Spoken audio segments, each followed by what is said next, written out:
It's kind of crazy because I'm a playwright, and I think you know, I think I'm an estimable playwright. I've read enough plays, I've seen enough plays, I've written enough plays, and I've been enough plays to know what a good play is. But the gatekeepers in playwrights are really difficult, and I've never had an agent. So I have 7 plays for playwriting, and I couldn't get one. As a matter of fact, my playwriting actually got me my book agents because they read them. They said, well, we don't do plays, because it's a very different, field. And, but do you do anything else? And I sent them a story. Oh, I could sell this. And I sent them a couple of haikus as well. And I love writing those. They're simple, they're easy, and they can be very profound. Or a book of haikus. I said, no, I don't want to write a book of haikus. But so I started writing short stories, and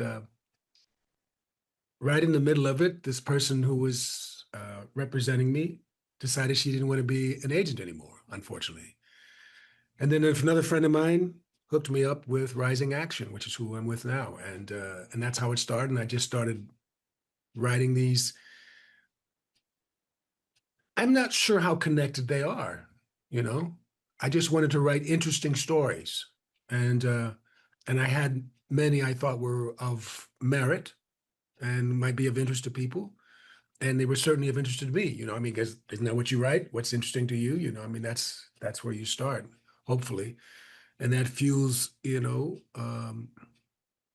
motivation. And I was really, I think, outside of playwriting and acting, I think writing short stories. I commend you guys. I mean, I don't know how anybody does a 400-page narrative. I mean, to me, that's like, are you kidding me? So after about 25 pages, I say, okay, that's good, done.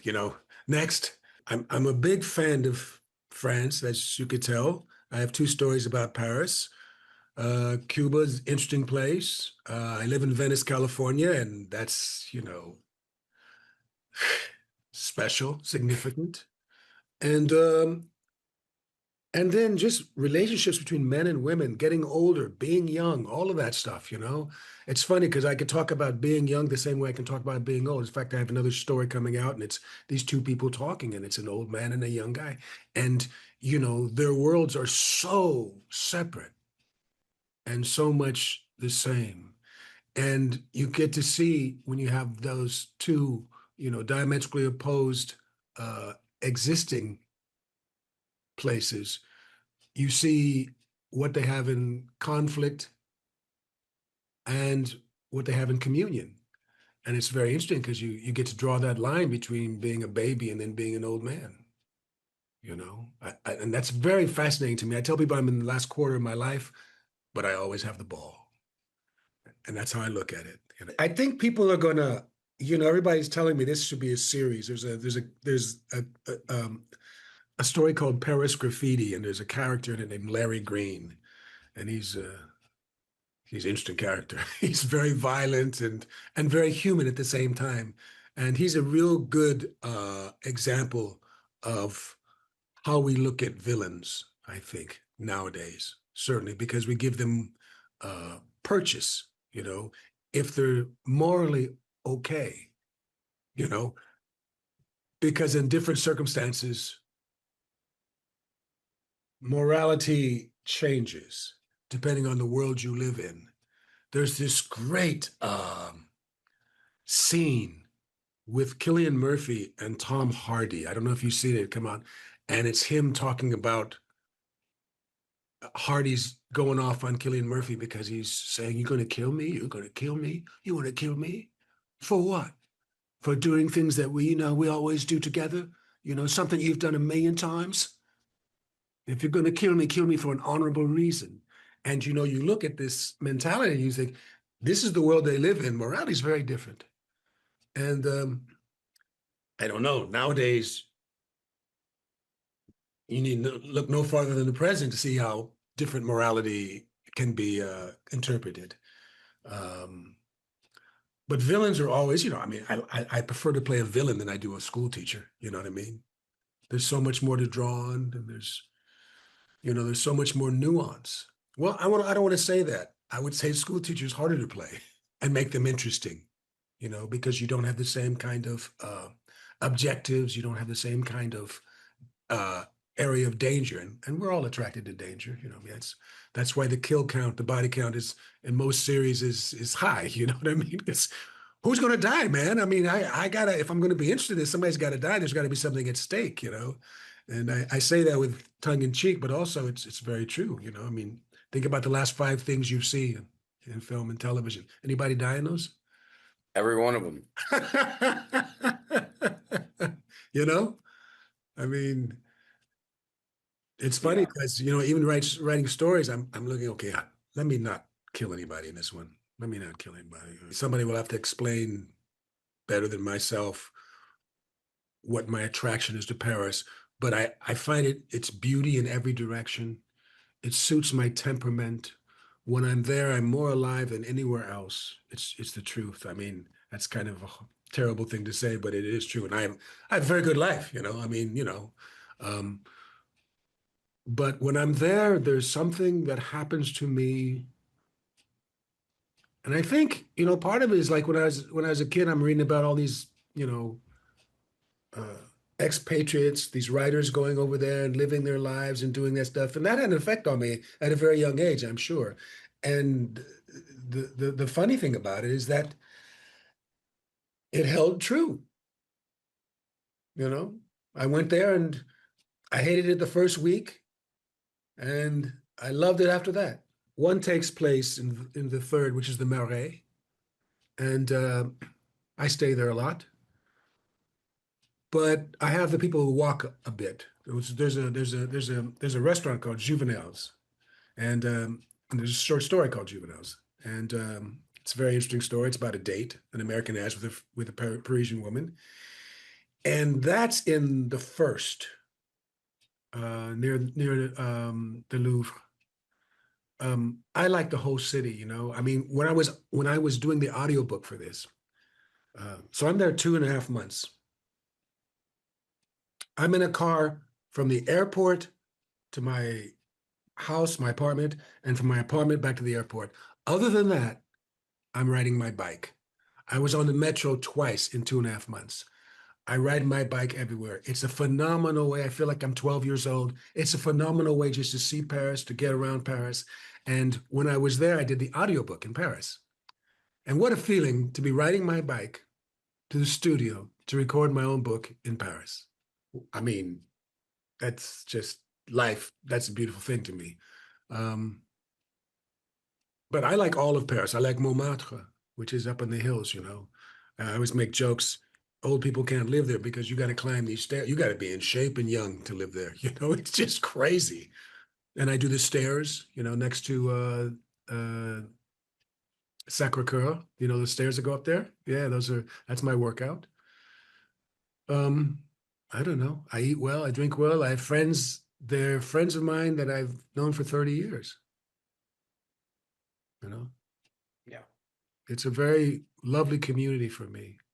And of course, when Americans come and visit me there, I show them a really good time. I like to play a lot of these people. There's no doubt about that. I mean, that's also one of the things that propels you. You're writing about people that you find interesting yourself personally. But Larry Green, I couldn't play him because he's so dangerous. I mean, I could play him in a movie, because you can make danger, but physically he was just so imposing. This guy was just like he was a block of black granite, and as serious as a screen door in a submarine. You know what I mean? Uh, that's a good guy to play. But I wouldn't mind playing Benedict, who's the homeless guy. He's a great character, man. He hardly says any words. It's one of those great movie things where you don't say much, but you just get to play all that stuff in your eyes and your face and your body and how you hold yourself. I love that. That's film acting. That's um,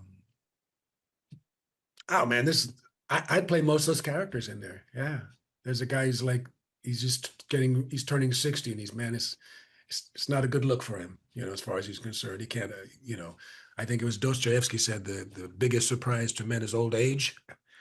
It's a huge surprise for him. The homeless issue is, you know, it's a serious issue where I live. I'm in, I'm gonna show you where I live. Hold on.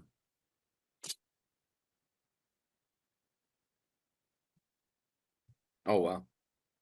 So this building right there wasn't there when I first moved in.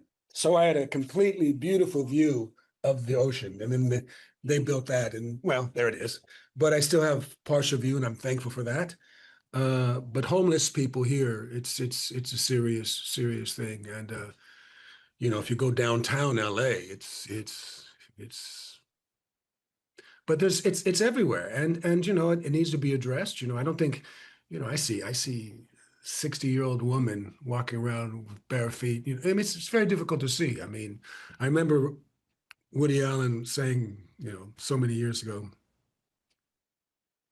I see a homeless person and I I can't eat the rest of the day or something like that. I mean, I'm still affected by it, and I'm glad I am. Um, that's just one of the things. But also, I don't want people to pick up something I write and then want to jump off the roof after they've read it. I want them to be like, I want it to be um, nourishing. I want it to be funny. You know, um, and the thing I've learned a long time ago is if you make people laugh, you can talk about anything. And so it's also, that I don't think I think it's the way I find out what life is really about by writing, because it's whatever comes out is part of you. You know what I mean? Even though it's fiction, these is fiction, but it's revelatory. It's self-discovery, and it sort of sets you on a path of understanding with your relationship to the world. You know, and it's not always great, but hell, let's keep it funny. You know what I mean? I mean, I think in the craziest moments in this book of short stories, I always put humor in, like because we end up laughing at it. We have to, you know what I mean? You can't hold on to. Somebody asked Kurosawa one time who he hates. He says, "I don't have time for that. I don't have time to hate anybody." And I agree with that. It's hard enough to love people. But I don't know if that makes any sense. But I'm very, very proud of this book, and I really, really love the fact that, I mean, so far the response has been extraordinary, and people have said things to me that have very touched me. Not so much in just like how much they liked the book, but what it meant to them, and that's kind of interesting to me because you know you have the choice to write at either the highest or the lowest common denominator. I choose the highest, knowing that it's still common.